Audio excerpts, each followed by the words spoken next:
Hello everybody, my name is David the Preacher Man. I am here to elaborate on the hexagram, and the hexagram basically equaling 666. You can see a crude copy of the hexagram here. It's also shown on Maitreya's turban, basically this symbol here.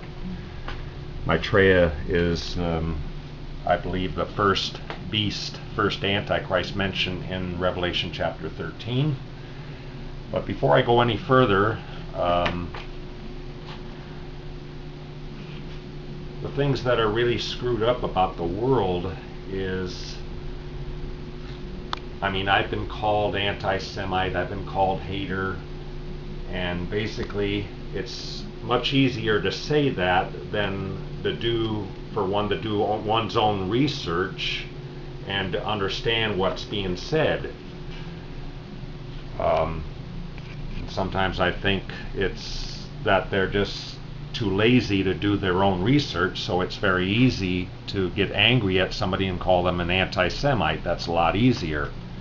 But I'm doing this today basically to give some understanding of this, and that it does not have its roots in Israel. It has roots that do in the occult, and it originates from the Garden of Eden.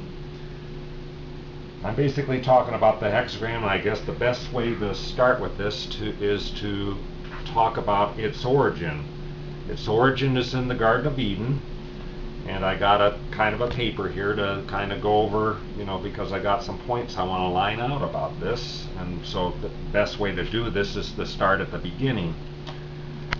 I got number one here. The way I'm David the Preacher Man, and I'm going to be basically laying this all out.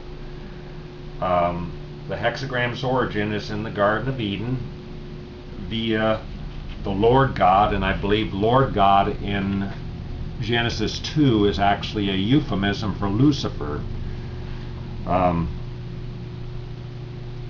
You look in Genesis 1, there is mention of God in Genesis 1, which I believe is the true God, and then somehow God's name changes in Genesis 2:4 to Lord God, changed from the God of Genesis 1, and I believe Lord God is actually a euphemism for Lucifer. And it says in Genesis 3:1 that the serpent was more crafty than any creature of the field which the Lord God created. Not God of Genesis 1, but Lord God, euphemism for Lucifer.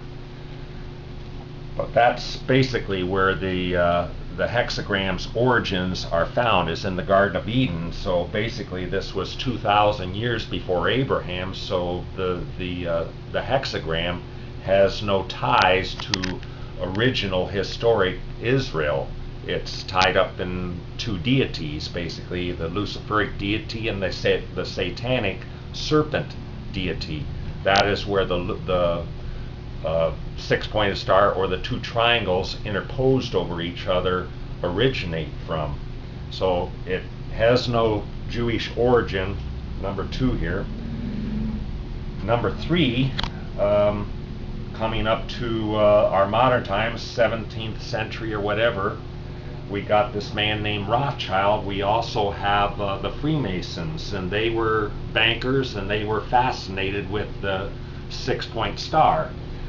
And they made the decision. It was they in 1947, 1 year before Israel, modern-day Israel, was formed. It was they who decided that Israel was going to get the six-pointed star on their flag. It was never voted on by Israel. It was they that decided. In other words, the symbol was not elected, it was selected.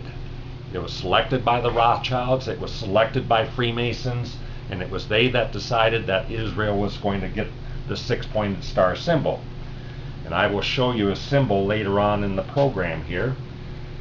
In fact, right now, one other thing I wanted to just say is that the 666 is a cumulative number of two triangles, the Luciferic inside here and the satanic out here. You can also see this, and it's basically body, soul, and spirit, which basically you take two triangles and you separate them, put one with 1 point up, one with 1 point down, have a 3 in each corner for body, soul, and spirit for 6 beings, and then you combine them. You combine the two triangles, add up both of the triangles and the 3's in them, it comes up 666.